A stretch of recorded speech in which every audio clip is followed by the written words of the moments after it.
Hey,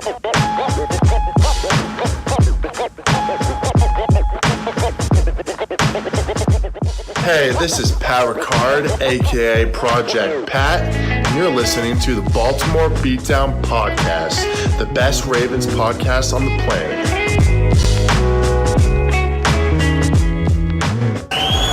It's pretty incredible. In fact, it's Lamarvelous.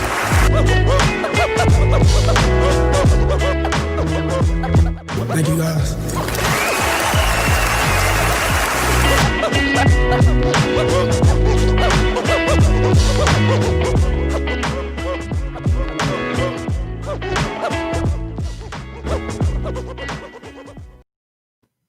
All right, we're live. We're doing it live. We're gonna do it live. We'll do it live. What does he say other than that? I can't remember. Okay, so here we are. We're doing it live. Shout out to Bill O'Reilly. We are live in the, I guess we're not sponsored, so we're just going to call it the studio. But we are Baltimore Beatdown Podcast Studios. Okay, that sounds good. I mean, maybe we'll workshop that. But yeah, here we are. It's been a while. Yeah, it has been a while since we've done an in-person episode at the very least. Even the last virtual episode, I guess you could say, we did, what was that, 2 weeks ago. 2 weeks ago at this point. So here we are. We've got the video setup going for anyone watching on YouTube. I have upgraded our streaming platform, so we're going to try to make the YouTube shows a little bit more of an actual show as opposed to just a stream of the recording. I hope you're impressed so far. I'm very impressed. Jake has been crafting this luxurious studio. He really put a lot of time in a long time ago, and I already just like, it's so much better when we record in person. It's just so much easier. I love it. It's silky smooth. It's effortless, some might say. Effortless. Yeah, I mean, and if you have not checked the show out on YouTube, you definitely should. Like I mentioned, we're trying to make more of an effort to make it a well-produced thing. I've got the soundproofing stuff up. We just got the White Claws and everything ready to go in here. So here we are. We do. And actually, we also have a couple Trulies, the lemonade black ones. I was like not terribly high on them to start, and they've really grown on me as well. They actually are pretty good. My shout out to my dad down in the living room right now. He went out to buy us White Claws on the beach trip that we were on a couple weeks ago, and he came back with those. So shout out to him. I mean, they do have 1% juice. It was an oversight on his part, but they wound up being pretty good, I would say, and they're still in the rotation. I was telling Spencer that we have an inordinate amount of alcohol just absolutely chilling down in the basement fridge. So grabbed a couple of those. Here we are. We're recording, ready to talk some Ravens. But before we get to that, I think you have some personal news that you have to share with the crowd, bud. Yes, I've been telling you guys for a while. We have talked about it a good bit, and now it is official. I took a position. I'll be moving up for the duration of football season to Lehigh Valley, Pennsylvania. I took a scouting position as a video scout with Sports Info Solutions, who originally started out as Baseball Info Solutions back in, I think, 2008. And then I think they kind of saw what PFF was doing and a couple other different entities as far as bringing data to the public as well as to teams on an individual basis and charting and breaking things down and scouting reports and starting to kind of bridge the gap SIS is between the teams as well as bringing it to people like you and me and our listeners. So I'm really excited. It was a long time coming or a long time, I guess, debating about it. I applied for it in March. I got an offer letter I think I applied in March, got interviewed in April, got an offer letter in late April. You were talking about this pre-COVID. Yeah, maybe it was even like, I guess early March, but yeah. So then I had my interview and my interviewer said, basically, we liked your interview. We're on a hiring freeze because of COVID. We're not in the office. We can't hire anyone as of now. So it's been a long process. They originally extended offers to 40 individuals, and I think they rescinded to 25 of them about 3 days ago. So it was really unfortunate. A lot of kids coming from California and Texas and Oklahoma and all that, all around the country for this position and for a junior position and a couple others for their football department. And there's a lot of it is contingent on college football. And they basically told us if there's no college football, there's no job. So thankfully, in my eyes, I'm blessed for the SEC, the Big 12, the ACC, and a couple other conferences outside the Power 5 playing, because if they weren't, I would, be delayed in something that I felt I was ready for. But I was blessed to get the job, to make it past the cuts that they unfortunately had to make. And I'm headed up there. I was supposed to room with a guy that was from Maryland. I'm not going to say his name, but was a Ravens fan, and he bowed out right before the cuts. He said he couldn't take the uncertainty. We had signed a lease application and everything. We were going to room together up there. But now I'm just going to go stay at a Fairfield Inn, do my orientation, which is going to start next Wednesday. And I'm very lucky that SIS, I mean, they're giving me a whole new world of data that I didn't have access to previously. I do have a private membership with them, but I'm going to be able to chart and be able to find their entire pool of data that they don't release to everyone. And they told me essentially keep whatever you're doing, any side jobs, any other stuff, which is going to allow me to stay here hosting this podcast alongside Jake and continue writing for Baltimore Beatdown. And I'm going to have their data at my fingertips. And they told me pretty much anything you want to do as a side project that is not, our direct work, you can take that wherever you want and run with it. We're looking to expand. We want to write. We want people who want to write and enjoy writing.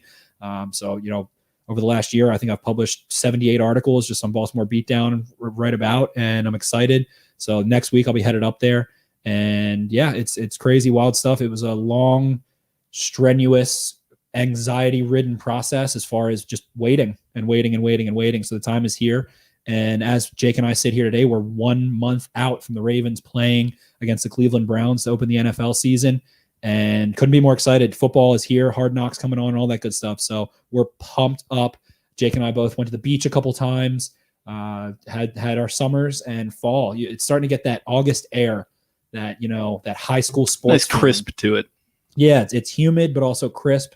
The grass is always lush and mowed, and you can smell it, and it gets the juices flowing, baby, as much as these White Claws do. So it's gonna be a fun time. Jake and I now are geared up. Jake literally is super geared up in our studio and ready to rip and roll for year 2 of Baltimore Beatdown, buddy.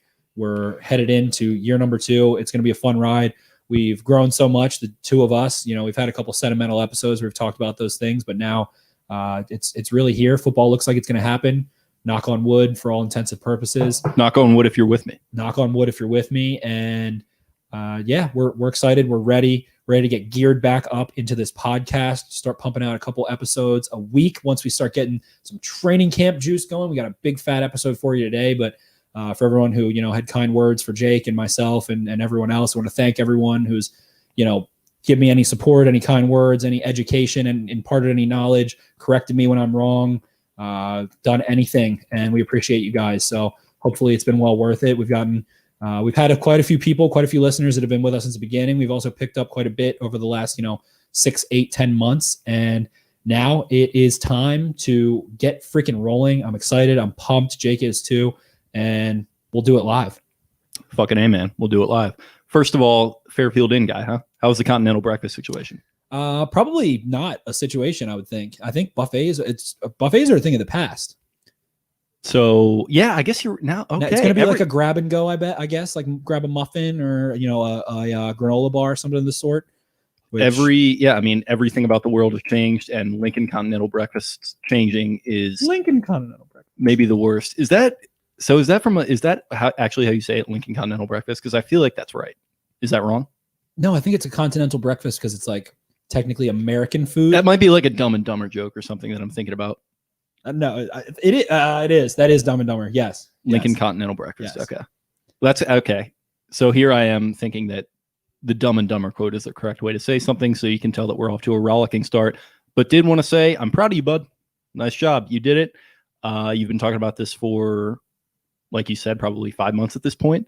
Somewhere around there. I knew as soon as you started writing for this website that you were destined to do something like this. I didn't know what form it was going to come in, but looks like you're starting it. You are off to the first step of your journey here in this this full-time football career. Absolutely. And I'm proud of you. I just wanted to extend that. Thank you so much. Couldn't have done it without you. Seriously. I mean, we've grown within this podcast and done so much over the past year. And we were talking about earlier, we don't always just stick to football, and it's life. We talk about some important things, many not important things, but things that we enjoy and all that good stuff. So this podcast in particular, big shout out to Kyle, big shout out to Vaz, and our boy Walt as well.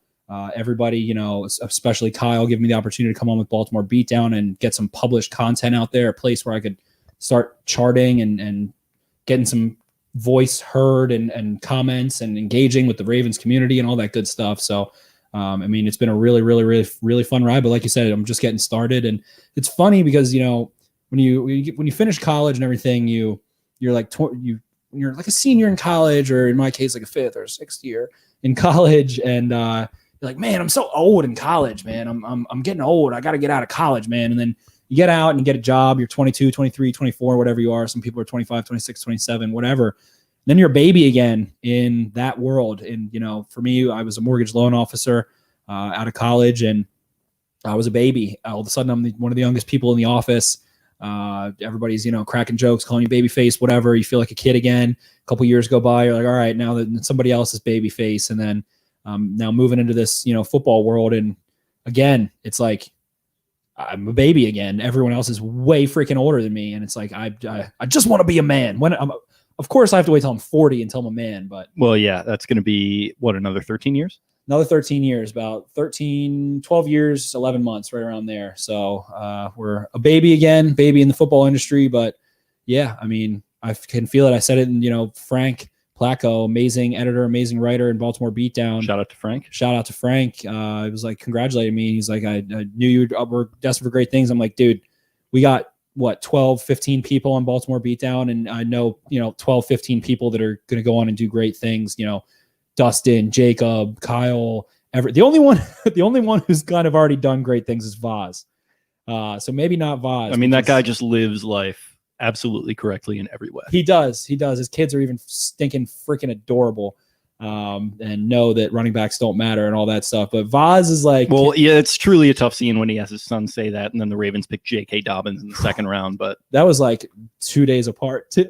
Yeah, if that. Yeah. It might have been 24 hours. Right. But Vaz is our Baltimore Beatdown captain, dude. He locks it down the best. And, he has already won at life. So I feel like this is his side gig. Kyle's out there at Colorado State doing big things. Kyle's definitely become the biggest of J journalists. You can just smell it in your plums. Frank, everybody, Dustin, everybody's grown. I've seen so much growth just within Baltimore Beatdown the last year since I've joined, and it's really exciting stuff. And I feel like we're rip roaring ready to go for football season. Kyle's been doing it for a few years, Vaz, a couple other people for a couple more years. You as well for you're going year 3 with Baltimore Beatdown season So 3? I was with them for probably 2015, 16. I took a few months off at a certain point to help graduate, get through college, and I just didn't really have time to focus on it. Then I came back, and that was around the time, a little bit before that was around the time that Logan and Voss started this podcast in its initial form up. Right. And then Logan went on, obviously, to talk about doing great things. He's coaching at Mayville State University right now. So shout out to him, good buddy of mine. And then that's when I started doing the podcast, was probably a year and a half or so into that second stint. Yeah. So, it's been almost a year and a half since then at this point, which is kind of wild to think about. But yeah, I mean, all the stuff that you mentioned, we work with a ton of great people. So shout out to them helping us, make this thing happen, keep the lights on, as it were. There was some concern on Twitter about this show and everything that was going to be happening to it. I think we can calmly say that we are going to be here for a very long time. And I think our content is going to get even better because SIS has been graceful enough to allow you to continue it. And you're going to have access to all their resources. So your analysis is just going to be all that more bang up than it already was, which was very, very good. So. Right. My goal is to learn something new every day. So, in this football world, I've accrued knowledge over my first, 25, 26 years or so. But since I've really started to gear up, I want to learn something new every day. So I'm only a year in. So I'm still a baby in that sense as well. I'm excited to I'm going to know a lot more when I'm 30, when I'm 40. And I'm excited for that because I just love trying to learn something about this sport, about every part of football from its roots all the way up to the professional level and through the elite level of football that is played in the NFL. So, if you're someone who's some of our younger listeners, we have a lot of kids who are in college, or a lot of kids who aren't, a lot of men who are not with kids and things like that. Learn something new every day. It helps you grow as a person. I feel like that's been one of my goals. And a gentleman that I've been working for, Mr. John Philbin, that I've any relation to Joe? No. Shout out to Squidward. No.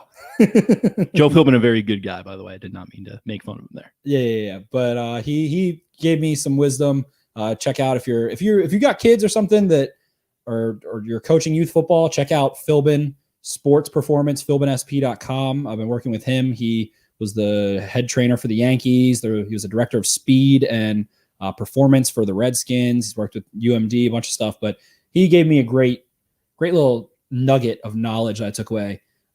He said, every time I meet someone, my goal when I meet them is to walk away leaving a positive impression or a positive impact on their life. And I want to learn something new every day. And those were two golden nuggets, I feel like, two great things. So I've kind of tried to add those to my mantras, my slogans, my way of living.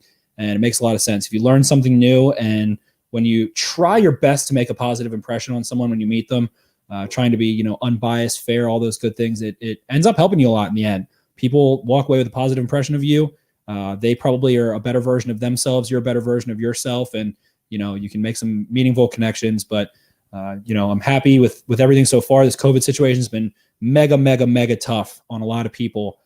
So I am really blessed and fortunate that I was able to kind of move forward a little bit despite how grave things have been in our country and this world. And, I hope that so many people, and I'm not trying to blow smoke up our own asses right now, but so many people have said that, they enjoyed listening to us throughout this COVID situation. And we've enjoyed having you to do mailbags, to do Q&As, to talk with on Twitter, to joke around with, to mess around, all that good stuff. So we love you guys.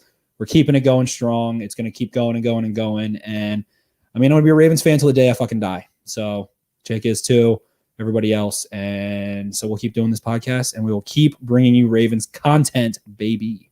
Content, man. I love it. All the stuff that you mentioned there, once again, it has been a rough couple of months for a lot of different reasons. We were just talking about mega rough. How my house has been in a has been in some disarray for the last couple. Jake's entire bottom level of his house is. It's just been toe up from the flow up. It's been an absolute scene around here. But we're just we're pushing through it. And you guys that have reached out with the messages that are just kind words about how we have maybe helped you make sense of things. I think doing this helps me make sense of things. I think listening to other podcasts that I enjoy help me make sense of it. So I try to bring that to you guys, and I'm glad that it is working in the way that it has. And like I mentioned, show's going to keep going on as normal, and if not better, with all the info that Spenny is going to have. But he is going to be moving up to Pennsylvania to take on this full-time position. So we're not going to be able to do a ton of in-person episodes over the next couple of months. Maybe if you're in town, you'll pop through at some point during the season. Right. But next off season, I'll be back though, and we'll be gearing up for the draft. We love that shit. And over under on then having a vaccine by then. Having a vaccine by the draft? Yes. By the NFL draft next year? Yes. If the NFL draft is on. Got to take the I'm going to take the over because you and talking to the mic, Billy. You and I keep saying it's going to happen by this time. So in hopes that it happens before it and I'm wrong because I've been wrong, I'm going to say over. It's going to happen after April 26th or whatever it's going to be next year, 27th when it starts. I'm going to take the over in hopes that I'm wrong. Listen, when I'm wrong, I say I'm wrong. And we were definitely wrong about pushing the July 4th narrative. That didn't happen. Not even close. Since then, it's been an absolute sweepstakes with dates being thrown around. And just getting our hopes up is probably not going to help anyone. So we maybe don't have to speculate on that too much.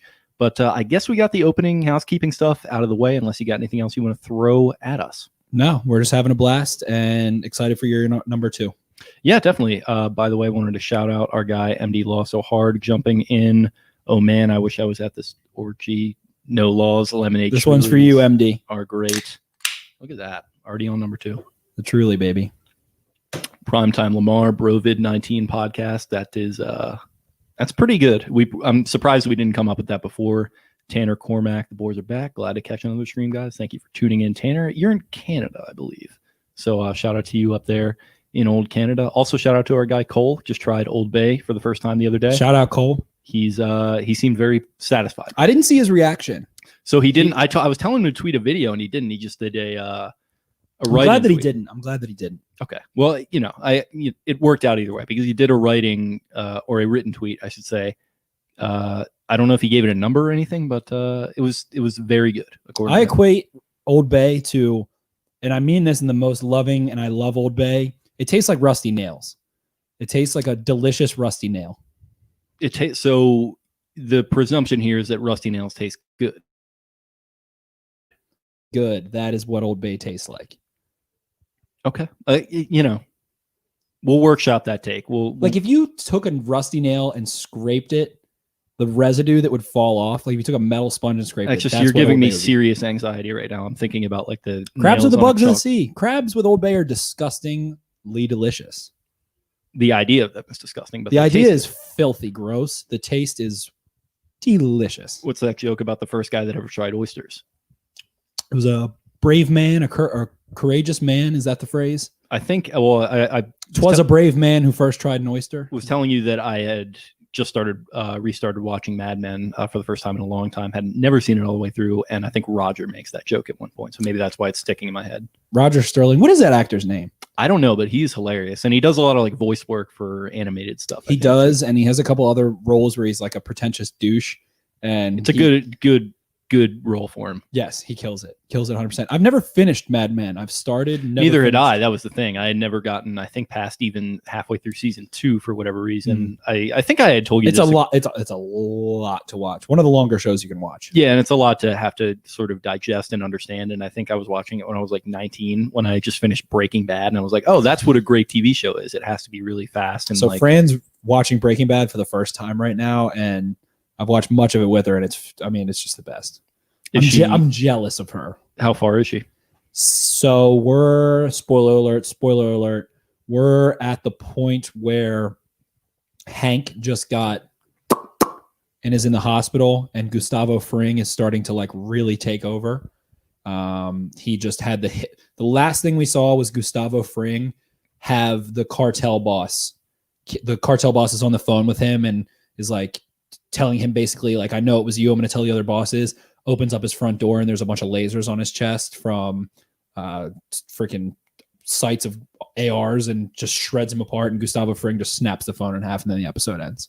Nice. I need to rewatch that, especially. Are you Better Call Saul? Yeah. So I the good thing about this quarantine is that I've been able to get back into binge watching. I was not able to do that with my work schedule. Right. But yeah, I've been binge watching Mad Men. Your commute taken away gives you 2 hours of TV a day. Yeah, it's insane. And the beauty of it is getting back into binge watching. So Mad Men, I'm on that train. I'm probably going to finish that somewhat soon. And Better Call Saul, I caught up all the way until the most recent season, which I think you're going to have to like rent or buy or whatever on Amazon. Maybe I'll just do that. I recorded it on an Xfinity and then had to watch it on my phone. That stinks, man. That show is so like TV-genic. Yes. Like all the wide shots. It's probably just as good as Breaking Bad. Like it's so I good. think I was disappointed with the ending of Breaking Bad. I think Better Call Saul is better in the end. Disappointed with the ending.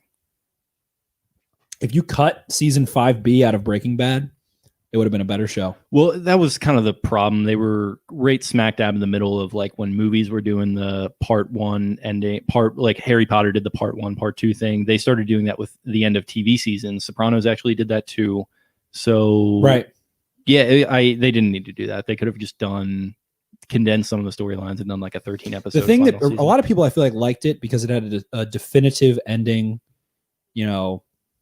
Spoiler alert again, Walt dies, shredded to death, definitive ending. I like open endings. Yeah, me too. I like the interpretive endings. So that's why I love Sopranos. I like the interpretive ending where you get to kind of fantasize about what happens after. I like that too, but Vince Gilligan was very clear that like we're not doing what the Sopranos did. We're gonna like have a definitive beginning, middle, and end. People are still debating like Walt is alive. Cranston the other day. Yeah, Cranston said the other day he's Walt's dead. He's dead. He's dead. He's dead. And he also clarified a rumor that Walt is in fact not the dad from Malcolm in the Middle. Where do you come down on that theory? That Walt is not the dad? Because do you ever watch Malcolm in the Middle? Because Bryan Cranston plays the dad. Yeah, I know he plays the dad, but like that was a conspiracy theory. That it was going to, so it was like Malcolm in the Middle was like Vince Gilligan would kill himself. Yeah, I just feel like that's not really his type of content that he does. No. Especially you would have to talk to Frankie Muniz. God knows what he's doing right now and get permission. Actually, he's in like Arizona or something, like selling handmade baskets. Waited on Frankie Muniz, fun fact, at Izumi. How was that? He was getting ready to run for Congress in California, if I'm not mistaken. I did my very best. I'm one of those people when I see a celebrity or some sort of, I guess I'm Jamie here, so I should pull that up. yeah, I listened to a couple great Joe Rogan podcasts when I drove back from North Carolina the other day. But I'm mortified of celebrities, like ones that I know. I also waited on Ozzie Newsome once. Mortified. I can't talk to them or say anything. I said something to Ozzie. He was like the 5th celebrity in my mind that I'd seen. I saw Ray Lewis one time and froze and ran away. I just can't do it. I don't know what it is.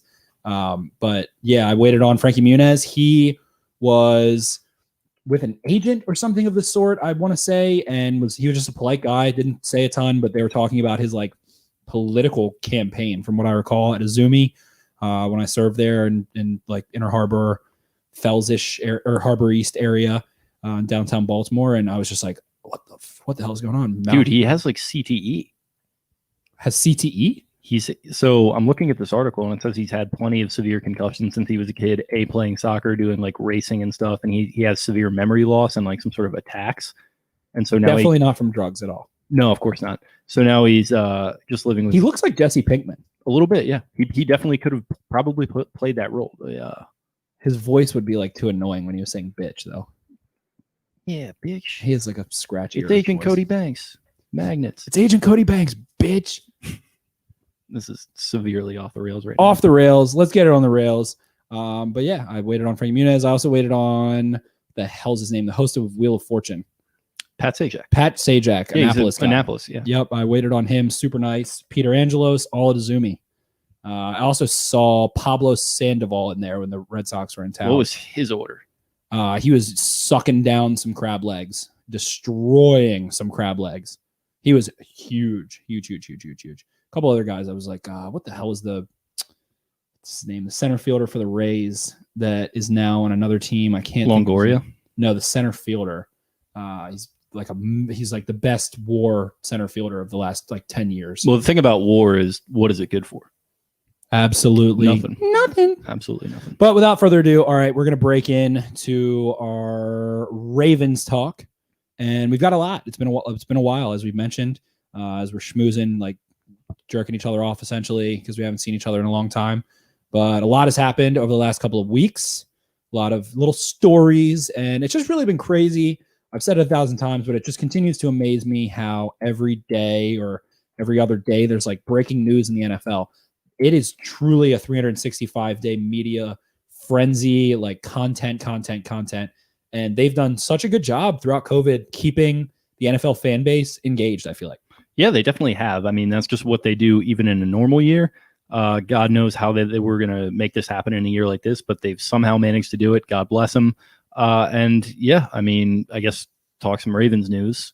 There was a few transactions, some of which that made the Twitter sphere not happy, who are big fans of the WWE. That would be Bronson Rechsteiner, the fullback, superback, whatever you want to call him, cut. The corresponding move was the signing of Kenyon Barner, the running back, who was a 6th-round pick from 2013 by the Panthers. He's bounced around a bunch of teams since then, made plenty of hay with the Eagles, won NFC Special Teams Player of the Week twice. He did that once last year, actually. And he is going to be seen as the primary competition, I guess you could say, to James Prochet at the receiver or at the returner position. John Harbaugh and Chris Horton both had good things to say about Prochet. Actually, at that position, Harbaugh said that he is the man for the job and it's his role to win. So Harbaugh, a big special teams guy, obviously. Sure. He places an almost frustrating emphasis on the returner position being an actual position that they need to focus on and that they need to continue to bring bodies into at the cost of other spots on the roster. Which is frustrating because the Ravens are so positionless and so versatile. Pat Ricard, like so versatile. And the returners are just like, it's like Morgan Cox has a second guy. And it's like multiple specialists. I mean, Justin Bethel last year, which turned into Jalen Richards. Pardon me, I got Richard is how you say it, I think. Yeah. And it's like doesn't quite make sense to me how they, number one, have put emphasis on having a sole returner, and number two, haven't had a freaking good one in years. Shout out to Devin Hester. I mean, he was fucking horrible. And then he signed with the Seahawks and returned a touchdown. I was mad. He had a couple of nice returns with the Ravens from what I remember, but he also had a couple fumbles, some critical ones, just not worth a roster spot. And it's a frustrating situation with Harbaugh where he just has these certain little things. Like he's a big doghouse guy with the running backs. Like he loves throwing running backs in the doghouse. Even if they're playing well, they have one fumble, they're gone for a game or two. And it's that was like the first 8-9 years until Alex Collins, because Alex Collins wouldn't stop fumbling, and they're like, well, we don't fucking have anybody else, so keep getting in there. Yeah, out of necessity, that kind of went away for a little bit. I'm sure it'll find its way back into the lexicon, just as this has, where Hester was 3 or 4 years ago, and now they're insisting on returner being a position again. And I'm sure it's not going to come at the cost of anything super serious, maybe just a depth guy here or there, particularly with DeAnthony Thomas opting out. I get it, but at the same time, it's like, come on, John. Can we just get rid of some of these little things that he loves, just sort of harping on? They'll keep Kenyon into the 53 man. So are we going Kenyon or Kenyon? Kenjon. It's like it's like Landover's Raljon, Maryland. Oh my god! Because it's Jack Kent Cook's sons were names were Ralph and John, so he started calling it Raljon. Mm-hmm. We do still have Chris Moore, Spencer Schwink chiming in. We do still have him. The Ravens still have him, I should say. I'm a professional. But yeah, he's more of a kick returner. So I think you're talking more about punt return, which Barner does, as does Prochet, I guess. And we're going to see what happens at this position. The Ravens do still have Chris Moore. Yes. Garnett. Jake and I have been quarantined and don't have COVID. Yeah. Come on, man. Yeah. So how do you think it would sound if we had masks on while doing this? So it's literally just an hour-long episode of Charlie Brown adults talking to each other. Yes, it would be like if there was a special on Father's Day of Charlie Brown. It's actually fucking insane, man, because I'm just going to call over my doctor friend who's going to give you a COVID test right now. It's fucking insane, man. Jamie, can you pull something up? Jamie, see if you can pull up that COVID test that we're going to need. What is the phrase he always says? You just sent us a video. It's entirely possible. Let's see if I can pull that up since I'm sitting in the game seat. Joe Rogan had on he's had some wild episodes recently. I didn't listen for a long time. He had Post Malone. He had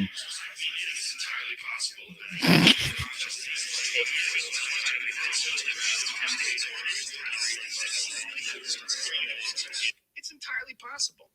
He does say it a billion trillion times. But he's had on Post Malone. That one was insane. He had on Ben Shapiro. He had Oliver Stone. He had on Facts, Logic, and Reason. Saget. Saget was great. Yes. He's had a bunch of really, really great guests lately. Has been awesome.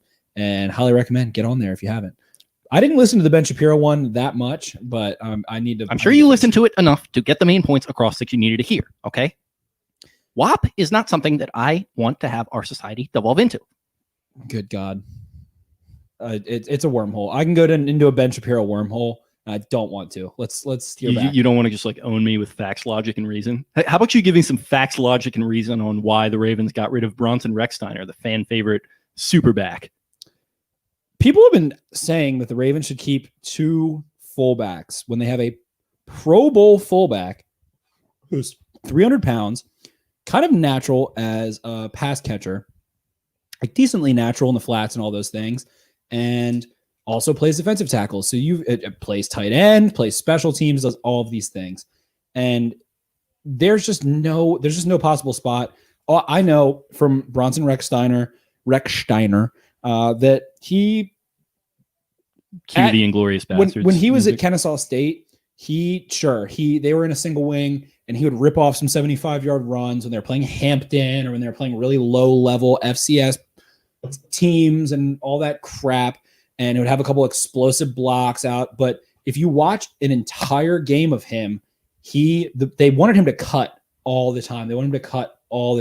And he's so bad at cut blocking, swing at people's feet. And it's just people are saying, oh, well, why didn't they keep him until they could put pads on and see what he does? Gus Edwards is bigger, stronger, and faster than Rechsteiner. Gus Edwards if you put them in an Oklahoma drill, Gus Edwards would fuck Bronson Rechsteiner up. I guarantee Gus Edwards would run right through him. But I get it. It's his dad. It's really cool. His dad was a wrestler. I get it. But in the end, no, the Ravens don't need to keep 2 fullbacks. You have Nick Boyle and Mark Andrews on your team already. And it just would have been way too much. And maybe there's a team, let's say like Matt Rule goes to the Panthers and wants to add a fullback or something. I don't think the Panthers run it. Actually, no, they do have a fullback. Panthers have a fullback. I don't know. A team Arma or whatever. Yes. The Panther, another team that, has a new coach or whatever, a new coordinator wants a fullback. Maybe Rex Steiner goes there. Maybe in my opinion, his ceiling is like a poor man's WWE Kyle Juszczyk. Kyle Juszczyk, you can actually put at tight end, and he's like a little longer, a little more technically sound as a blocker, can actually move around, catch the ball, make some plays. In my opinion, when Juszczyk was on the Ravens, they should have handed him the ball like 50 more times a year. But they threw a fade to him in that playoff game that they lost where they had a double pass thrown on them. So, yes, just a little, that always sticks in my craw that Gary Kubiak threw a fucking fade to Kyle Juszczyk with like Jamie Collins covering him on like a third down. Right. Yes. I'm not mad about that game. Not mad about the game at all, but left sideline. Yes. He was just him by himself. No safety help. It was just him and Jamie Collins. Just Flacco doing was Jamie Collins' heyday too. Yeah. Flacco doing his best. Kobe Bryant just off the back foot, lofting one up. That game did suck. I had a small outburst at a work party during that game. But yeah, so long story short, Rex Steiner out. Hope the best. Hope he becomes an all-pro. Hope this, that, and the other. But my boy, very memeable. My boy Project Pat is playing bully ball at this point, and if you can't roster 6 freaking running backs, I'd rather have I'd rather have the 4 running backs and 1 fullback than 3 running backs and 2 fullbacks. Ravens rely on running backs. I've talked about it. The 49ers have 4 running backs. They need them. When you run the ball that much, you need them. The Seahawks are a perfect example. They run the ball relatively nearly as much as the Ravens. And when Carson went down and Rashad Penny went down, they had to sign Marshawn Lynch. But I can't remember the other running back's name off the top of my head. They had, he's like a scat back kind of guy, but it was not good enough. When you need to run the ball, you depend on running the ball. You need good running backs. That's why they drafted J.K. Dobbins. And, we were a little upset at the time. It makes sense now a little bit. I might still rather have Hayden Hurst than J.K. Dobbins. But in the end, Rex Steiner is never going to be better than Project Pat. Sorry. And I also think Hurst was going to be gone either way. That was him wanting to go and start somewhere else. So. Right. I mean, Mark Andrews only had 41. Mark Andrews was second in the NFL in touchdowns last year on 41% of the Ravens' total offensive snaps for the year. Right. How the fuck is that possible? Receiving touchdowns. But yeah, you're right. You're right. You're absolutely right. That's the person who worries me the most about an injury, a 6-8 season injury. Knock on wood, always. If you're with me. Mark Andrews going down would be horrible without Hayden Hurst, and that's why Hayden Hurst was valuable, but he was just itching to be the guy. And clearly, when you hear Lamar and Mark Andrews talk about the chemistry they have and all that good stuff, Hurst was never going to be the guy. So it is what it is. But yeah. We got Tanner, our guy in Canada, chiming in. I have been a CFL fan all my life and only started watching the NFL around 05-06 and just started cheering for the Ravens. Good time to do so. What have you guys watched of the CFL? You think the NFL can take any rules or other things from our league? I do know that Baltimore is the only U.S. city to have won a CFL Grey Cup, so shout out to us for that. The name is escaping me. Was it? It wasn't Doug Flutie. Baltimore didn't have Doug Flutie. No. He was, I think, Saskatchewan, maybe. Yes. But yeah, so Alberta or Saskatchewan. I do know of that. I've watched them a little bit. Motion forward at the snap. The field goal post is old school NFL. Wider fields, I think, right? Wider field. I've only watched it. Big Johnny Manziel fan, so I watched him when he was up there, which was a beautiful disaster. But yeah, it's a fun league, very offensive driven. You got guys like June Jones that have gone up there. Cam Wake. Yeah, Cam. I mean, just offensive, haven for guys like that. And obviously Cam Wake, or was he CFL or was he Arena? I want to say he was CFL, but he might have been Arena. Okay. Not 100% there. It doesn't matter. But yeah, fun league to watch and kind of have on in the background. I think it plays in the spring and the summer for the most part, if I'm correct. So it doesn't really conflict with the NFL, at least for the most part. So yeah, it's a cool league. I think it's only they have the field goal post at the beginning of the end zone still, if I'm not mistaken. It's either in the front of it or the middle of it, right. And then I think it's 3 downs. Yes, that might be Arena, but yes. I think it's 3 downs. So yeah, it's an interesting league. Could they take those things? The wider field, I wouldn't hate. Yeah, Field goal it kind of post, feels I like do it's hate. the field goal post is kind The of dangerous. motion at the forward of the snap, it's already the NFL is already offensive centric enough. Don't make the DB's life even more miserable because they're glorious athletes. I was going to say, I think rules wise, it's really not necessary because I feel like they're already trending that way, play style wise anyway. Right. More offensive, wide open, spread out type of stuff. So maybe you do see the field expand a little bit to help with safety for players on, I guess both sides of the ball. But yeah, I think it's definitely a fun watch as far as rules. Maybe not take too much from it, but they're already good executed football. I mean, a lot of serious coaches up there. A longer end zone as well. Yeah, 3 downs, longer end zone. Longer end zone. That's what it is. Okay. So yeah, longer end zone. I actually might not hate making the end zone a little bigger. I might not hate if it was 12. I think it's like 12 or 13 yards in the CFL. That one I could definitely see in the wider field. I could see as well. Give them a bigger field, make it more like almost like rugby. I don't know the dimensions of the field, but I would feel like a wider field makes it seem that way.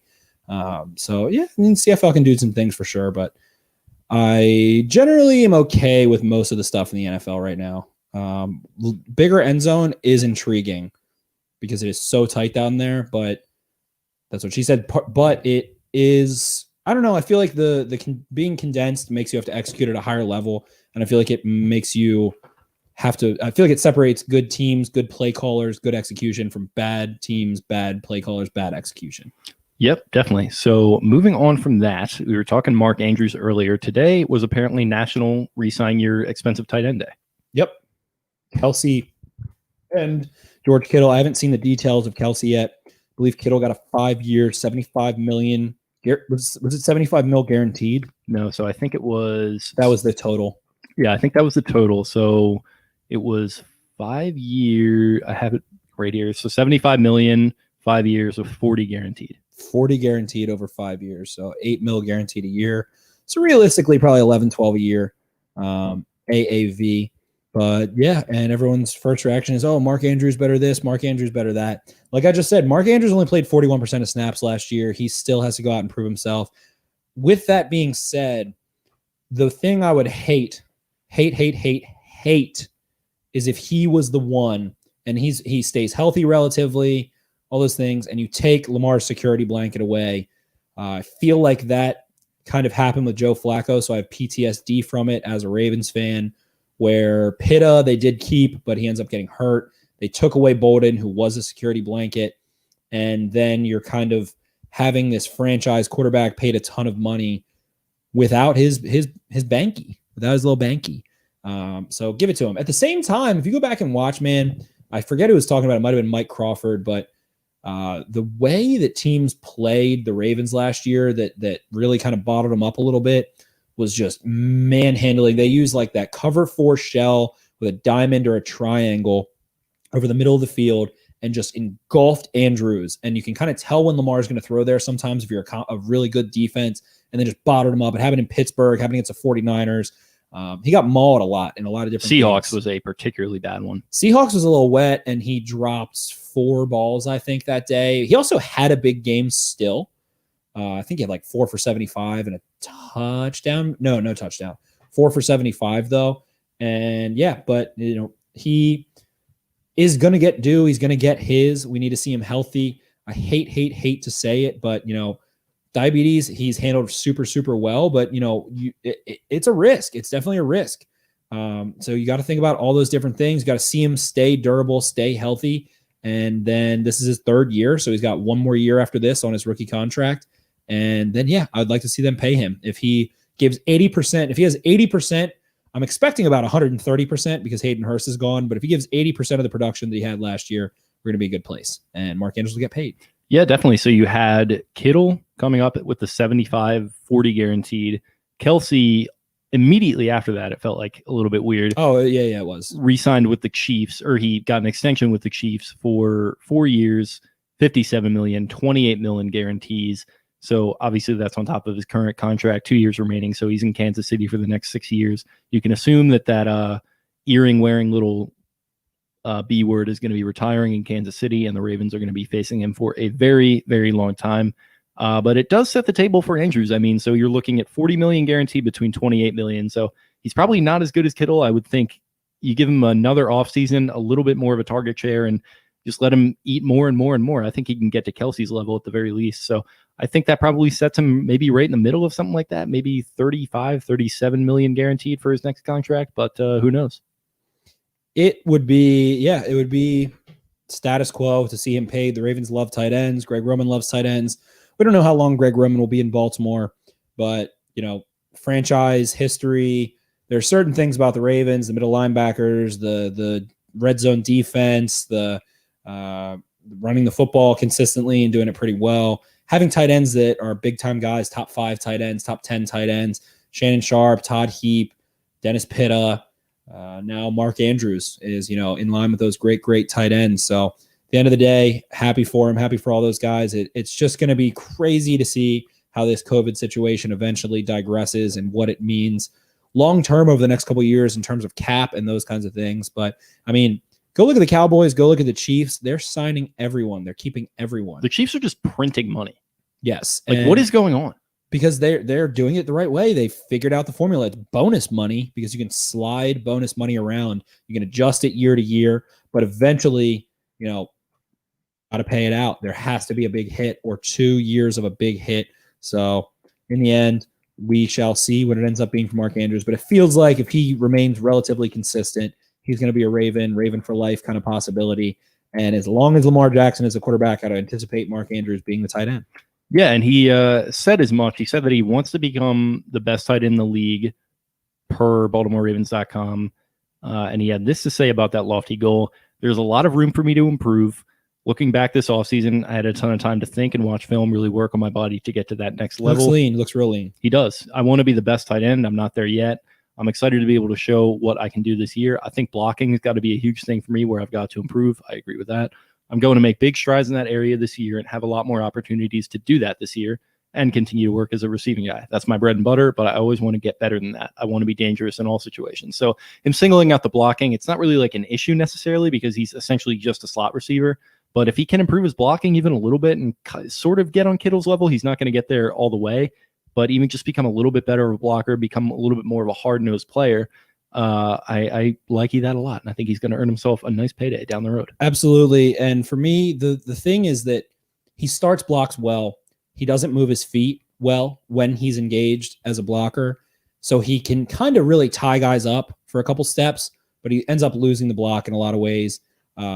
He was only asked, I think, per PFF to pass block on 6 snaps last year, if I'm not mistaken. He was about 98 as a run blocker. Might have been higher than that. Might have been like 110 or something. But he needs to keep his feet moving, keep engaged, lock out and lock up, and keep those feet moving. Mirror. You have to mirror when you're locked up as a blocker. And he has Nick Boyle on the team. Nick Boyle is the epitome of what you want in a blocker as a tight end. Of course, George Kittle is probably even better than Nick Boyle maybe as a blocker. As far as like the highlight blocks and that stuff, I don't know about consistency. I haven't studied Kittle enough to really grind the consistency that he has, but Nick Boyle has the consistency. So you've got the leader, the example, the tenured veteran now in Nick Boyle to show you the way. Monkey see, monkey do leads Mark Andrews to being a plus blocker. I wouldn't say he's a minus blocker. I'd say he's, a neutral blocker for right now. Has his good blocks, has his, ones where, like I said, he doesn't move his feet and gets beaten. So bulking up, getting bigger, getting stronger, all those things. He has to be ready. If the Ravens get 16 football games, we all hope so, obviously, with COVID, but if they get 16 football games, Mark Andrews can play 16 games and improve steadily as a blocker and maintain the efficiency with increased volume, or maybe a little less efficiency with increased volume. He'll be getting 70 mil plus in about a year or two. And I wouldn't be shocked to see him be one of the guys that gets kind of early contract negotiation, early signing, kind of comes quick in the next. Which has been the trend with DaCosta as well with a lot of these guys. Right. Get ahead of it. It feels like the market's kind of set now. Maybe there's who else? Darren Waller's probably out there looking for an extension, I guess. Other than that, though, you got Kittle, you got Ertz, you got Kelce at this point. And for my money, Mark Andrews is the 3rd best tight end in football already. Solely because of that insane efficiency as a receiver, his ability in the slot, his ability as a receiver when lined up as a tight end in line, all those things. So we love Mark Andrews. We're excited to see him take a step forward. And at the same time, I pray he stays healthy, because that Hayden Hurst trade might look like shit this year. Maybe not in the long run, but this year it might really look like shit. If Mark Andrews goes down, suddenly you got, Nick Boyle and a couple guys off the street or whatever. Who knows? Maybe Eli Wolf is the next freaking great tight end. I don't know, but great name. Does have a football name too. Has a football name, but Eli Wolf. Eli Wolf rolls off of Coach O's tongue. Eli Wolf out there. But yeah, so Mark Andrews, stud. Hopefully he stays healthy. And I mean, let's give him 120 targets. You're going to get 12, 15 touchdowns this year. Going to be a fantasy steal, in my opinion. Zach Ertz, another guy to keep an eye on for a potential contract coming up. So we'll see how. Is he almost done? I don't know. I think he's on his second deal right now, so he might have a third one coming up. So I think that was Kelce's third. Maybe that'll affect it a little bit. Kelce's already 31. Tight ends, when tight ends are the way that he is, though, they can really play. Gonzalez, Gates, those guys can play into their mid-30s and at a high level. Especially with synthetic drugs. Moving on, the Ravens made a couple announcements regarding attendance. So this was coming out via a team source that was talking to friend of the show, Jonas Schaefer of the Baltimore Sun. So they have announced a potential reduction in fans being allowed to attend home games this season. So per that source talking to the Sun, they have submitted a proposal to new Baltimore Mayor Jack Young and Maryland Governor Larry Hogan that would reduce that initial figure that they put out there of 14,000 fans per home game down to 7,500. So it's about a 50% reduction. Final decision is not expected for several weeks, according to this article from Jonas. And the article also includes a quote from the team spokesman who said, "We continue to explore the possibility of having fans at our home games this year. We will continue to work with local and state government and health officials in reviewing and, if necessary, modifying our plans." I'm going to put my tinfoil hat on. Okay. I like it. I really like it when you do that. Tinfoil hat is on. November election. December, fans in the stands. LJ Ford has joined the podcast. LJ Ford has joined the chat. Fans in the stands in December. Tinfoil hat on. Elections November. That's all. Okay. So I got to be honest. I don't really follow you. So I'm going to need you to expand a little bit. COVID fizzles out somehow. I don't know how. I don't want to get into that necessarily. Tinfoil hats on. Got a couple Krispies in me. COVID will be a lesser issue after this election. Listen, I'm signed up for that. I want it to go away more than anyone. That's just my conspiracy theory. It has no backing. Take it out of context if you want and just run with it. Whatever. I don't care. But eventually, I feel it has to digress at some point. Something has to happen. I don't know. I mean, it's like Trump said. I know people who are sick with it. I'm not saying it's not a real thing. I'm not implying that at all whatsoever. But it's just, it really stinks. It is what it is. And maybe I'm wrong. Hopefully I'm, whatever. But that's my tinfoil hat thought. Trump said it's just going to go away at some point. I don't know. Japan, and then he said Japan is spiking right now for the first time. And then he said, person, woman, man, camera, TV. Person, this is tremendous. How are you doing man, this? Camera, TV. Person, woman, man, camera. Do you see this bar graph? I don't know what it actually says, but it looks just good. Handing bar graphs. Yeah. We've got the best numbers. The guy's just like, what the what am I reading here? What is this? Oh, you're talking about like something that doesn't totally matter. Okay. And then CNN posted an article, was like, breaking news. The best way to deal with Trump is to ask simple follow-up questions. And then I saw a tweet that was like a quote tweet, and it said, like, breaking news, CNN finds out what journalism is in 2020. Well, to be fair, they're probably not getting invited to the White House anytime soon. No. It's a mess. Let's get back on Ravens. Let's go Ravens. What a world. So they go from 14,000 to potentially 7,500. I don't know why they're putting this 10% capacity. Why do they a little bit higher than that? Probably about 11% capacity. Why do they have to put this proposal forward, though? Aren't they just a business and they can determine what there they might be do? A state guideline. Okay. Oh, maybe the state wanted them to reduce even further, and they were like, well, let's take a minute here and take a percentage of capacity possible. There might be some sort of, I would assume it's just red tape. I don't know. Okay. it's interesting. I just thought I'd throw it in there because you seem hell bent on getting to that Kansas City Chiefs. Yeah, I game. really want to go to the Monday Night Football game. I'm gonna try my best. I'll spend some shekels. So this is my question. Well, you have season tickets too, so. Well, not this year. No season tickets. Okay. Well, I thought they got first dibs though at the 14,000 tickets. That was the initial thing. PSLs, I should say. I think that was the initial thing, and then they disbanded. They just postponed PSL stuff to 2021. I believe is what happened. Interesting. I might be wrong. You might have gotten dibs. I don't know, but I was, thinking I wasn't going to be there, but whatever. But I do want to go to that game. A lot. But this is my question. So, there's the press boxes. There's the company boxes. Like Green Turtle has a box. Like FedEx, other companies, whatever, local ones have boxes. I feel like they're going to gobble up all the seats. Yeah. Like, I feel like the companies are going to get the dibs, the ones who have the boxes, and they're going to gobble up the seats. And like, I have this vision of there being attend a football game as if it's 2019, brought to you by DHL. Right. And I have this feeling that it's going to end up being like a box situation in the stands somehow. If they were to use the boxes and just like have however many people that were quarantining together just go into the boxes, that's a pretty not in the boxes, baked in way to in the actual stands. I feel like there's going to be some sort of amenities for certain areas because they're capable. Yeah. They're gonna plan for like dividing, stands, not in the boxes. Yeah, they're gonna plan for dividing people up and like have it's going to be like some concessions. Green Turtle, Green Turtle is like bankrupt now, and I think they're all like closing. But I hope not. I'm pretty sure. It wouldn't shock me. I mean, I know the one in Towson closed, and another it closed permanently. They changed to called Uptown. Backyard Uptown or something. Spent a couple weeks there one night. I think the one in Ocean City that's the original location. Yeah, no, that one will be good for it. Was up when I saw it, but a lot of them have closed or something. But anyway, yeah, I don't know. It's reduced seating and it stinks, but TV ratings will be up. Might be good for the league.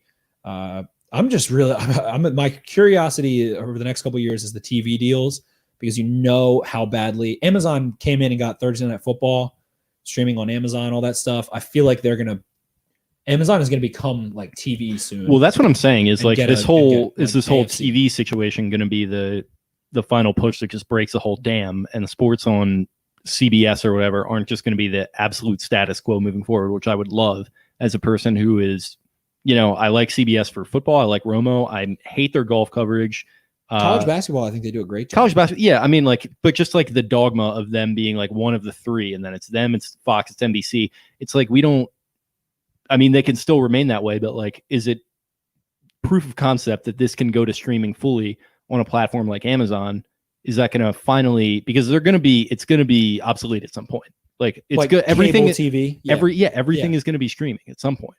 Right. And this is even further. Is this proof of concept? Like how long do you think it's going to be until streaming will be considered like what CDs are like now? Like what is, exactly. Like it's eventually going to go beyond streaming to like, I don't know. I know Elon Musk was talking about bypassing the ear to listen to music. This fucking guy. So you don't even have to damage your ears or anything. You can just go straight into the dome. I don't know. But I'm very curious to see what the TV deals are going to be. They're not up after this year. They're up after the 2021-2022 season. And from what I've heard and read or whatever, initial thoughts or initial reports, Amazon apparently is going to triple the bid. Their first bid is going to triple the current total TV deal that the NFL has, which is $5 billion between all of the networks, CBS, ESPN. Apparently they're going to triple that, and it's going to be $15 billion on their initial bid.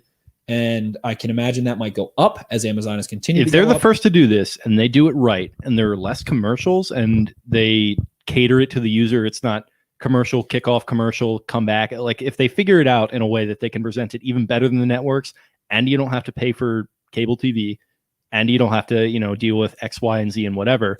Well, and maybe it could be Disney is going to, which is ESPN, or maybe it could be like CBS presented by Amazon. So they have like the CBS team and the camera crews and like Nance and Romo and everything. Engulf CBS in a way. Yeah, maybe, or it's just like a partnership type deal, a simulcast. But yeah, like I don't know, just something that makes streaming the more mainstream thing. Because as a guy who is hoping to move out soon, you're going to be moving out within a week here or 2 weeks. I want to be a cord cutter, but like sports are the last thing that are going to be holding me on. Right. Oh, that's the only thing that is. Hulu TV is actually not terrible. I do have Hulu TV currently, so I am a quote unquote cord cutter already, I guess. But yeah, they're gonna make huge deals, and then I guess Disney is big enough to be like, all right, fuck it, we'll do 15 billion too. Yeah, and then that's gonna be the owners are gonna ESPN be like, Plus.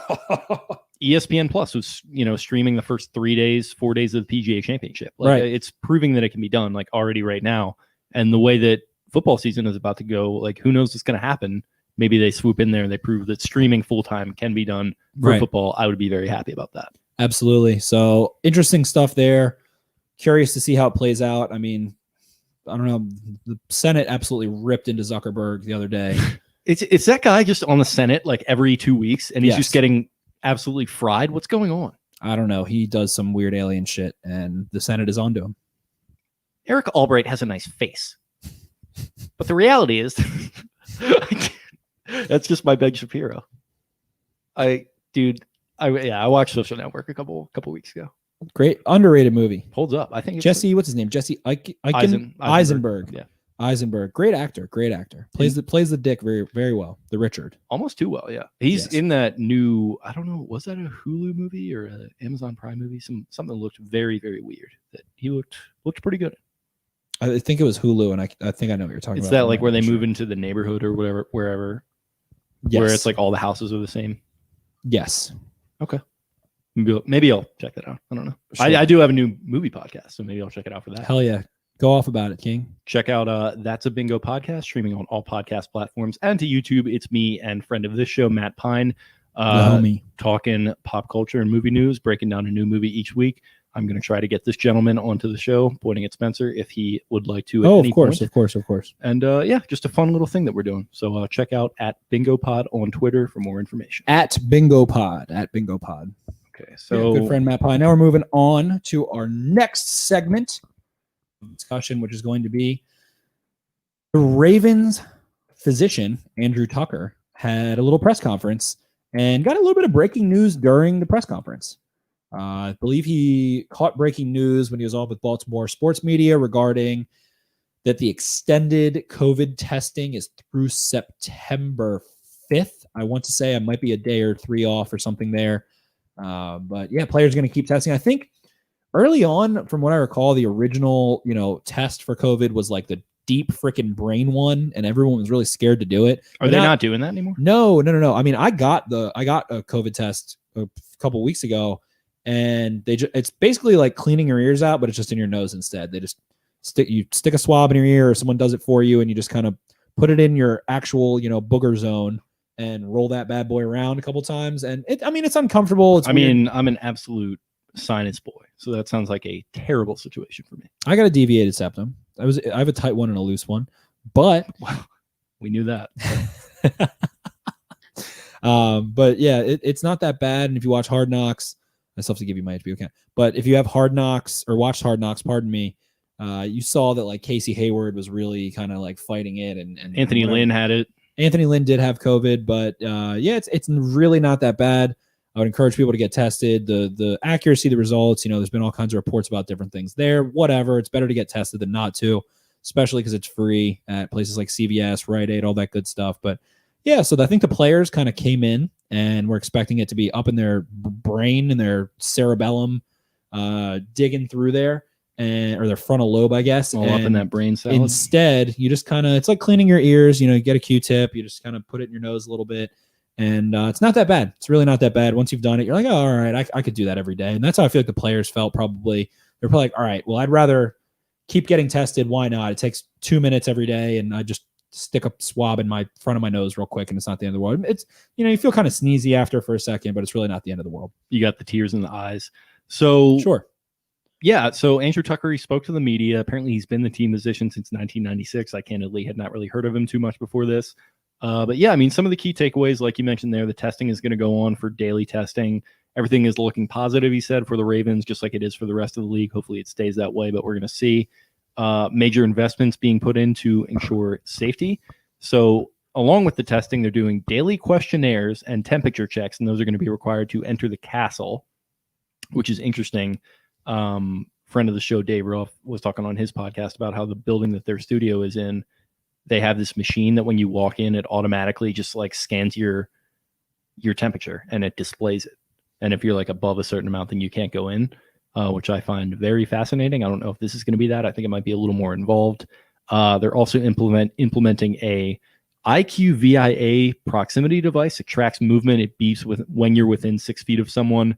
Wink Martindale has compared it to a dog's shock collar, which is sick. And obviously, like we mentioned, the daily testing is going to continue. So a lot of takeaways there. Seems like they're taking the proper precautions to open camp and open the season here. Yeah, and you love to see it. I feel like the players were very uncertain about what was going to happen and what it was going to be like. And now that they see the protocols, I mean, you saw Odell Beckham. You've seen quite a few players say that they, Calais Campbell, another one, considered kind of opting out. And then you go into the facility and you're like, oh, wow, they're taking this mega seriously. They're spending money on it. There's, I want to call them a nurse tech or a nurse. I'm not entirely sure what their actual position is, but they're taking it seriously. The testing is done the right way, and these teams are they don't want to lose a year worth of TV money.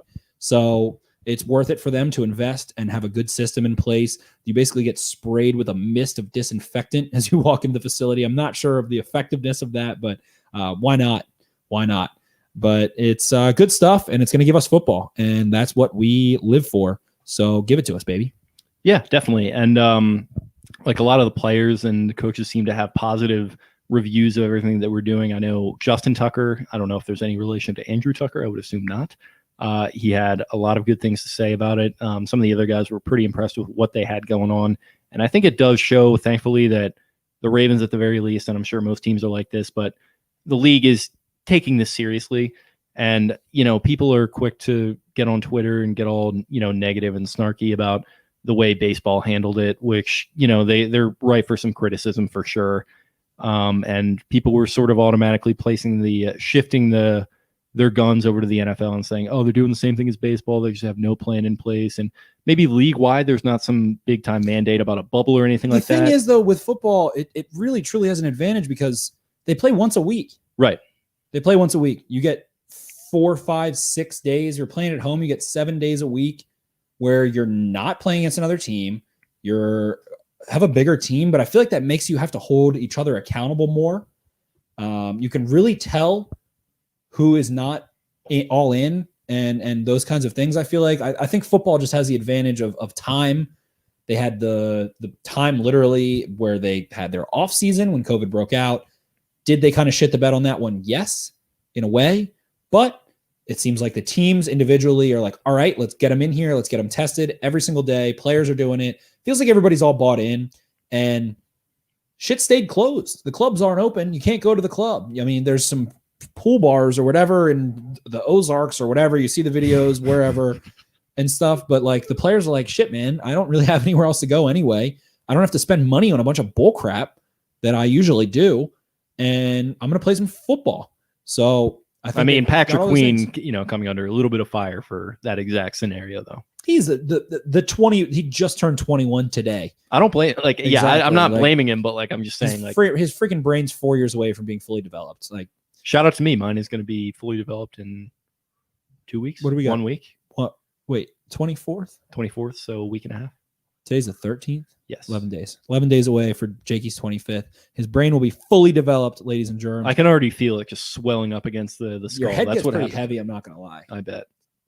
Traps have gotten a little bigger since then. But that's where you get man strength. Man strength comes from the traps because your brain swells up, makes your neck have to be stronger. I'm going to get the traps and just be traps and just be sitting here like this while I do the podcast. And just be just holding the microphone.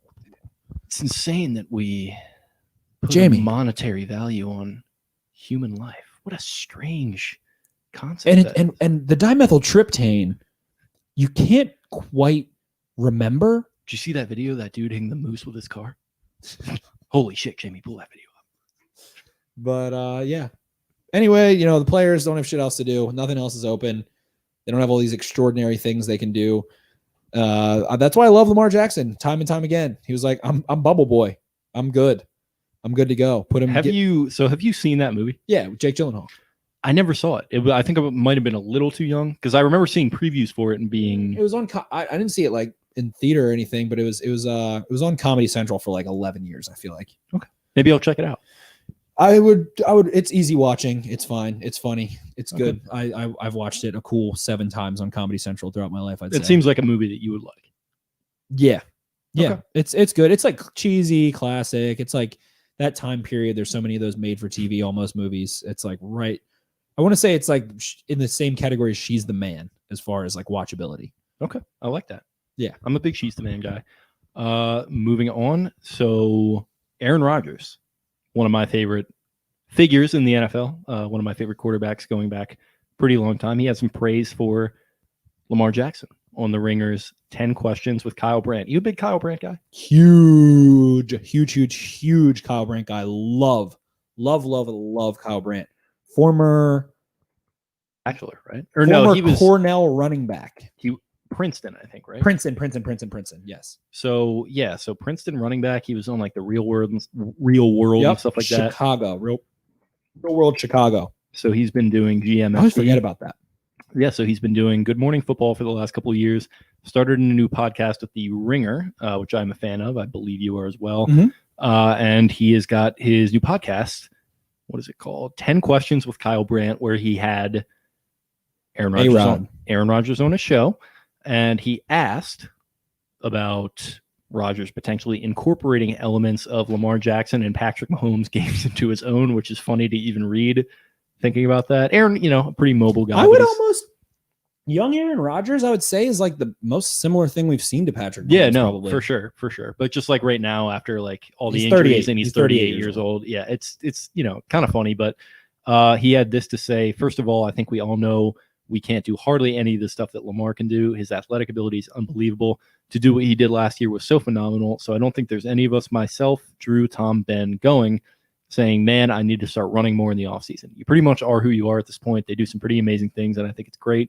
The more eyes we can get on our game, the better. It's fun having some great, young, talented quarterback. And he previously did have that interaction with Jackson last preseason, which was pretty fun when he ran up to him and he was like, hey, big fan, man. Hey, slide a little bit, slide. He was, I got you. Really pushing that Southern accent that he somehow developed like 10 years into his career coming from Chico, California.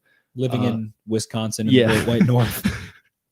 He's a fascinating figure, man. He is much into his personal life. But yeah, I mean, like I said, I feel like Mahomes was, there was a point in time of players that I've seen, quarterbacks that I've seen in person at games.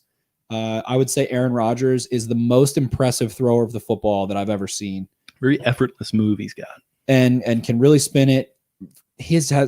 Joe Burrow doesn't have the arm talent, but he has the mobility of that. I would say that's a good mobility kind of comparison, the way they're able to move and kind of deceive you with some of that stuff. But Aaron Rodgers, he's 38 years old, doesn't play like it, but best days have me behind him. So, he kind of sounds like a 70-year-old man that's like, I'm done, man. I like what I like, but he basically is 70 years old in the NFL. So, he's not going to start doing new stuff. Where we did see Patrick Mahomes kind of start to get frisky with his legs in the playoffs and that like snow game. And he's like, oh, did you see me? I was like Lamar out there. Like, so I respect Aaron Rodgers a ton. And yeah, it's just funny. Kyle asked him that. He was probably like, no, man, I'm not doing anything new. I'm scouting myself. I'm scouting what I want the offense to look like.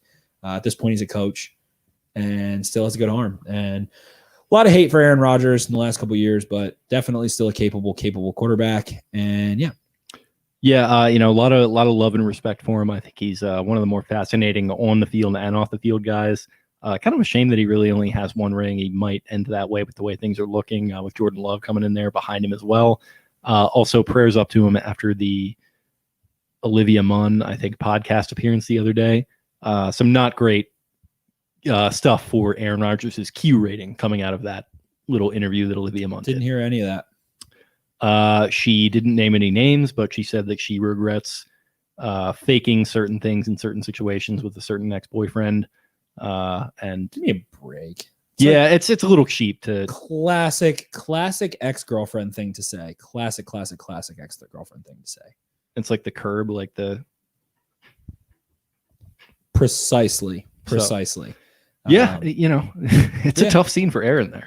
It's just fun. Like People always say like, oh, you're like Mike Trout, your favorite baseball player's favorite baseball player. But like, I feel like Lamar really is most people's favorite quarterback's favorite quarterback because the electricity is there.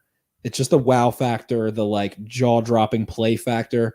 And like his rookie year. The consistency wasn't there yet. You could tell that there was some stuff that was off and needed a lot of fine tuning and work and stuff. And he did it last year and was mega consistent in many ways. But he just like it's must see TV. And it's funny just to see Aaron Rodgers, Super Bowl champion, how many time NFC North champion, former MVP, produced one of the greatest postseason runs and one of the greatest regular season runs in NFL history as a quarterback. And he probably really likes to watch Lamar Jackson, if he's on a bye week or something. Just needs him to slide a little bit for me. Slide a little bit for me. Slide a little bit.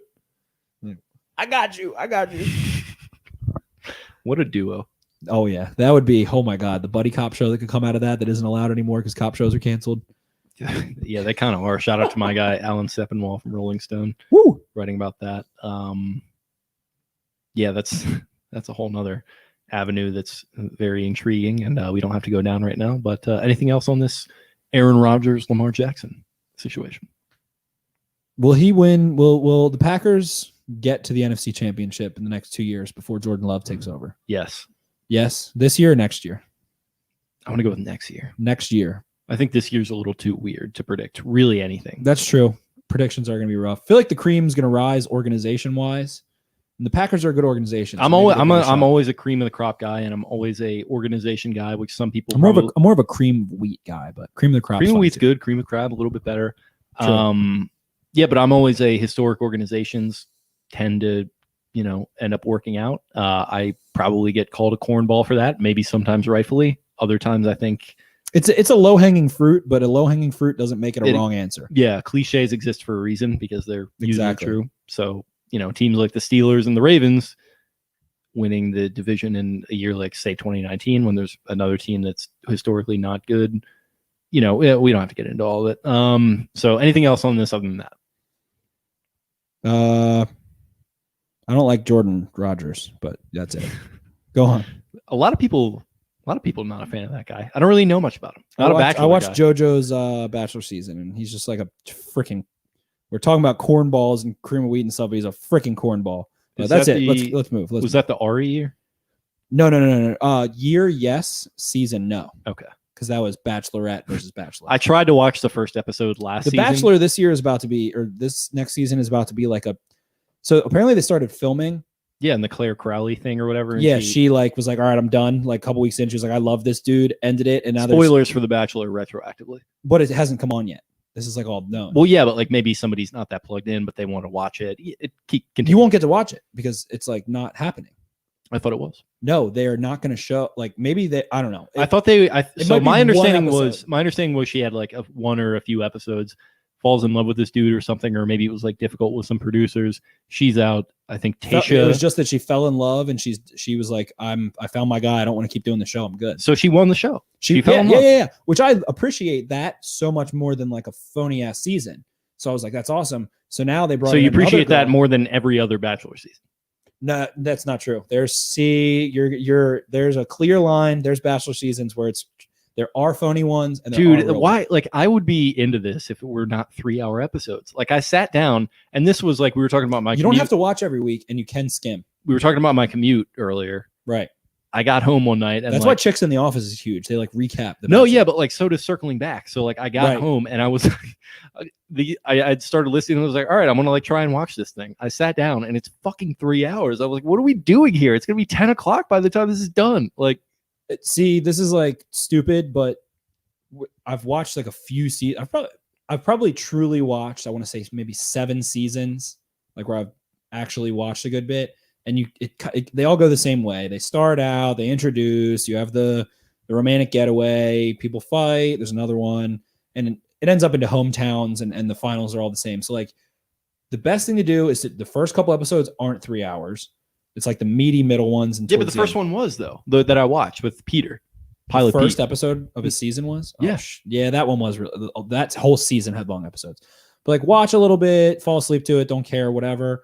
Like, I don't watch the middle episodes that much because I like know what's going to happen and I don't care that much about the contestants. But then it gets to the good ones towards the end where it's like the hometown, the Paradise Suites, and like that stuff. So you can kind of like tune in, tune out. Very easy to like sit on your phone and watch and stuff. That's why, I mean, this is going to be a sexist comment, I guess, but like girls like to watch it because they can like sit on their phone and like do social media stuff and kind of just like very casually watch. I'm the same way with girls, and I say girls, and I also mean people who enjoy The Bachelor overall, whether they're girls or not. Yeah, I mean, I'm myself. I'm the same way with some shows. Sure, exactly. It's easy watching. Fair enough. What else do we got? Well, obviously, we're going to be doing Bachelor recaps this coming season. But as far as what else we have one more topic here, and it is going to be the Sports Illustrated Jenny Vrentis cover story of Lamar Jackson. Lamar, SI cover boy. What do you think about that? Love to see it. How could he not be? Unanimous MVP. No unanimous MVP is not going to be the football cover child. He's also the cover child of the cover boy, whatever you want to call him, of many of the fantasy stuff because he is, I believe, Fair Shake footballer boy, Evan, who we had on, put out in half point or in standard PPR. Lamar was RB 21 last year. I saw it. Yeah, I saw that post. And it was like, holy crap. So he's doing crazy fantasy stuff. And, you know, it's like, he could be the Steph Curry of football. A lot of people are saying that that's already Mahomes. What other comp could you make? I don't think that's. What is Mahomes and Steph Curry have thrown deep balls? Just like John fun. fucking Elway threw deep balls. I'm saying like Kyler Murray, Deshaun, Lamar, Mahomes, Russell Wilson, like all that stuff. And I get it because like Steph Curry and Mahomes have a lot of similarities. Their fathers were both professional athletes, NBA and MLB and stuff. But like I'm talking about changing the game of football, not just like the on the surface thing. Like Lamar is changing the quarterback position, changing the game of football, the running quarterback, the option, the RPO, having the best athlete also be the quarterback instead of having like the guy that whatever is quarterback that is 6'6", whatever. But I think that he's changing the game from that perspective. It's going to end up a lot of kids who would have played running back or receiver or safety are going to get put at quarterback in Little League, which happens a lot because kids can't throw and catch the ball that well. And then they're going to stay at quarterback in high school. And we now see from Russell Wilson, we now see from Mahomes, we see from Deshaun Watson, you don't have to be 6'6". You can be 5'10", 5'9", 5'11", 6'1", 6'3". Size is not a skill. Height is not a skill in football. It's changing the game. And I feel like Lamar is the one where it's like, I can run my offense with the quarterback being the true 11th man, and the RPO and stuff is like Mahomes throws the ball out of RPO more than Lamar even does, all that stuff. But it's like all of them. And I was talking with friends, brothers the other day about how, like, think about 2010, 2005, 2010, what the NBA was like. Like, if you were a 3-point shooter, you would, like make like 2, 3, 4 game. Now it's like James Harden's going 8 for 11 from 3 or like 1 for 14. But like the game has changed so much so quickly. And I feel like Kyler, Lamar, Mahomes, Wilson, Deshaun, Josh Allen, Gardner fucking Minshew scrambled more than any of those guys. Cam Newton even before, and then you can go back to Vic and whatever. But I feel like now is the time where the quarterback now runs, and that's the only thought process is, why would you not want the quarterback to be able to run? Why would you not want them to be an athlete? And I feel like the 3-point shot in basketball over the last 10 years is the next 10 years of the quarterback running the ball in football. That's my thesis. And that is sort of the entire theme of the article. I believe it's titled "What is a Quarterback" by Jenny Vrentis. So check that out on Sports Illustrated. The first excerpt that I really liked was, and the 23-year-old will continue to provide new answers to the question thoughtfully posed then by veteran cornerback Brandon Carr. What is a quarterback? That will be central to the league and to all levels of football now and for years to come. What Carr and the rest of the country saw last season was the emergence of a quarterback who truly integrated his rare ability as a runner with his rapidly improving skills as a passer, who didn't feel the need to define himself by one or the other, whose guiding principle was simply to get another first down. It was refreshing, not if you were an opposing defender, but certainly if you were sharing a locker room with Jackson, as Carr, who now a free agent after 12 NFL seasons, did for 2 years. So yeah, basically what you're saying, like, it's not us growing up watching Peyton Manning in his like shitty black cleats, dropping back 40 times a game and throwing it 35 times and, scoring however many points that way. It's very different. And, it was sort of like this 10 years ago or so when Wilson, Kaepernick, these guys were coming into the league and kind of making this a new normal, but not really. Now it feels like over half the league is able to do this kind of stuff. And Lamar is certainly one of the faces of it. The only reason I challenge you on that is because the Mahomes-Curry comparison has happened so many fucking times, and it's infuriated me every single time because, this Mahomes thing is just kind of starting to rankle me a little bit. I pulled up, while we were talking there, I pulled up Patrick Mahomes, Steph Curry on Google, and like 5 different articles came up. Is Patrick Mahomes the Steph Curry of the NFL? And yeah, like they have similarities as a person, even a personal level. Yeah. Yes, for sure. But like Mahomes, this is the most underrated thing about Mahomes. Mahomes fucking runs. Well, the thing is, if another article comes out about Patrick Mahomes being the next Steph Curry of the NFL, I'm not going to patronize that website anymore. I refuse to cover it. Arrowhead Pride, dig at you, boys and maybe ladies. I don't know, but it's entirely possible. But at this point, I think that Mahomes' most underrated thing is that he is a runner. And Next Gen Stats tracked him. I can't recall the top off the dome. I can't recall the exact number, but it was a wide margin of quarterbacks. He led by a wide margin of quarterbacks who threw on the run while traveling at least 15 miles per hour. And it was like 80 something throws over the past 2 years from Mahomes. His athleticism is so tied to his success and to his play style, his ability to dead sprint. We saw it against the Titans. He ran all over the Titans in the playoffs. He had that nasty ass scramble where he eluded a defensive lineman to the sideline, juked somebody out. And then the DB, I don't know. Football might be fixed because of that play, because just no one hit him for some reason. He was at the 10 and then the 5, and then they pawed at him and just no one just hit him. And he's a huge dude kind of thick with a few C's and maybe a K, but he moves. All the best quarterbacks in the NFL right now move, except for the ones that are 35 plus, like Breeze, Rodgers. As Rodgers was saying. Right, exactly. So the next gen is here. It's the future of the game of football over the next 10 years. You want your quarterback to be able to run read option, because why the fuck wouldn't you want to run? RPO is the best concept in football right now because it stresses, it's easy reads. It stresses one defender that makes a quick key read. The D end, hand the ball off, keep the ball, and then you can go to an easy second read. Is the linebacker, the force player, the slot corner, whatever. And I think what people maybe don't even understand about that is that you don't have to be a mobile quarterback to run RPO. No, not at all. You just don't do the scrambling part of it. Absolutely. And that was a lot of how Jared Goff made his hay at Cal and became a number 1 overall pick as a guy who's pretty immobile. There's one of the quarterbacks who's pretty decent, maybe obviously propped up by McVay a lot, but he struggled last year. I feel like he's not going to be the one. Like Wentz is a very good quarterback. Wentz moves. Dak, a very good quarterback. Dak moves. It's a big part of it. And it just opens up possibilities. It makes things easier, and it puts more stress on the defense to have a mobile quarterback who can also throw the ball, throw it well, process. I mean, the number one thing you have to do as a quarterback is process information quickly, and be consistent in your reads and all that good stuff, whatever. But yeah, it's the new wave. It is football now. And it's just funny because we saw the Wildcat have a little emergence, which was running backs who were not quarterbacks, who couldn't throw the ball well. They could throw it okay at times. And so everyone's like, oh, the read option in the RPO is just a Wildcat again. Blah, blah, blah, blah.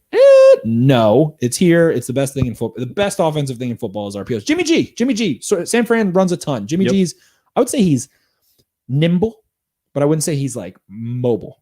And he throws they run a ton of RPO. He makes throws and occasionally might, dive for 2 yards or something, but does not scramble a lot. So RPO here to stay, here to make some noise. And it's what's up in football right now. Interesting. I agree. Anything else on that? RPO. Gotta love it. Last thing we got here from my guy, Eric. Do all the New England opt-outs show signs of a sneaky bad organizational culture? I think he's being a little facetious there. What do you make about the opt-outs up in New England? Yeah, it's tough. Really probably deflates them quite a bit. going into the year, losing Hightower, losing Chung to Kiki, and Marcus Cannon, their starting right tackle. Hightower is huge. Chung is a beast, very good both of them. rotational player for them. Cannon's been a solid plus offensive lineman. So at this point now, that really sucks. It's like that's how many guys you lose when you have a really bad injury bug. During the year, you're like, oh shit, we're out. Chung's down, Hightower's down, and Cannon's Two down. starters and a rotational guy. Yeah, right. You're like, man. So it's tough and has to be very depressing. With Brady leaving and then those guys doing that, and you can't knock them for it. But at the same time, well, the good thing about Patriots fans is they're very rational, level-headed people that don't overly, go too crazy or anything like that. But right. So what does it say though? To me, it says Tom Brady left, and other guys are like, fuck it. Yeah, that could be it. What do you think? What do you make of the conspiracy theories that Belichick is trying to tank for Trevor Lawrence, and this is his way of keeping guys on the roster for 2021? Belichick won't be the coach of the New England Patriots in 2023. You heard it here first. Is he retiring or going to the Giants? Retiring, bigly retiring. He's done it all, and I don't think it excludes them from being in the playoffs or anything. We saw them go 3-1 with Brissett and Garoppolo. We saw them go 11-5 with Matt Castle at one point. The sample size isn't quite big enough to really say okay. If he retires, is he going to Nantucket or is he coming back down here? Nantucket, because I want him down here. I want him down here too. I think he would come down here a bit, but he's based out of Cape Cod, especially in the summer. He's Cape Cod. Yeah, for sure. I wouldn't begrudge him that, but I do. Part of me wants to see him and 8 Rings or whatever it is pulling into the WMO at some point, and we're all just having a cocktail together post-COVID times. Right, and so with that, I think we yield as far as our content. We are going to start doing a weekly Venmo or Cash App giveaway. We're going to ask a question or ask for our users to give us our listeners, to give us an answer in the review. So go leave a review on the iTunes charts. If you can't, and you're a Spotify guy, Android guy, all that good stuff, I guess tweet, make a freaking Twitter, man. If you're listening to our show, you better have a Twitter, to be honest. Tweet at us, tweet something about, just answer the question on Twitter and you can qualify that way. Answer the question on Twitter, leave your Cash App or your Venmo, specify which one it is. If you're leaving us a review, we prefer the reviews, but go on the iTunes charts, leave reviews. This week's question is going to be, which Raven has the biggest breakout year? And actually, we'll just leave it at that. Which Raven has the biggest breakout year in 2020? Who has a breakout year? Who do you see happening? Make sure to leave your Cash App or your Venmo in the review and specify which is which. We did have a winner. I'm still waiting to confirm his Venmo. Jay. Looks like all the new ones have loaded because we have 10 new ones. Yes. So leave the reviews, the 5-star reviews, keep them coming in. We'll be doing, 10, 15, $20 giveaways through that. We appreciate everyone leaving reviews, all the kind words we've gotten over the last couple of weeks about things. Not that, but every week we're going to be doing a Venmo or Cash App giveaway, whichever one you use. So it's easier for you. So go into the iTunes review charts, leave a review, and tell us which Raven has the biggest breakout year in 2020, this upcoming season. We'll pick someone on next week's show. We'll announce the winner, send the Venmo or the Cash App out, and then we'll state the next question. So again, go onto iTunes. If you don't have that possible, share on Twitter that you're answering that question. Share your Venmo, share your Cash App, and retweet. State that how long you've been listening for or something. Give us a little juice on Twitter, whatever. If you don't have iTunes, if you don't have Apple, whatever. Tell a friend. Tell a friend about the show. Do anything you can. So, the government's been freaking taking their sweet time getting this next stimulus out. Trump passed an executive order 2 weeks ago. People are running stimulus, water bottle, hats, white claw, lamp. And he said, person, woman, man, camera, TV. I don't even know. It was like Quagmire, basically, as president for a quick minute. That was pretty good. Come on. Your impersonation. No, your impersonation was good. I'm saying he himself, Donald Trump, was like, it was like something Quagmire would do. All right. Yeah, like person, lamp, TV, light. So he said person, all woman, right, man, camera, TV. This is tremendous. How you remember it? Exactly. So we're doing a giveaway. Answer the question, biggest breakout, Venmo, Cash App. Make sure you leave your at whatever it is. Specify which one it is. and we'll give. I got to give a shout out to Brian James, who I don't know if he won this, but Pernell McPhee is his all-time favorite Raven. I saw that one. Very interesting pick. I like that. I like that one for sure. The one that spoke to me was Ed Reed. I think it's Jay. Got a couple Wells, Ed Reeds 47. in here. Yeah, Jay Wells. But his reasoning was great because he said something along the lines of because Ed Reed carried the Ravens offense when it struggled at times. And I was like, damn, that's a really good point. Ed Reed would score or give them the field on a platter at times with those turnovers.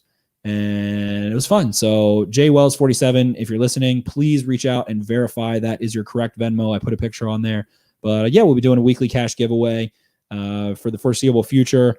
And yeah, leave a review. Sometimes it takes a couple days for us to see them. So if you don't see it, that means we can't see it. If you're looking at the podcast reviews and ratings, got some interesting ones in here. Jacoby Jones. We got Malik Richburg saying Anthony Levine. I like these. Anthony Levine is such a great. He's one of my favorite players. Such a great. If you have a Levine senior 41 jersey, that is just baller. Chris Kamen fan account mentions. I don't know if he got this from me, but I have long maintained that I think Chris Kamen is the human. No, he says that he loves the podcast because he heard that. Oh, okay. So because I was going to say I don't know if he heard that from me, but that's something I've always said. Chris Kamen looks like a White Walker. Shout out to Chris Kamen, a very serviceable NBA player. Very serviceable. Great role player, rotational guy, starter at times. All-star.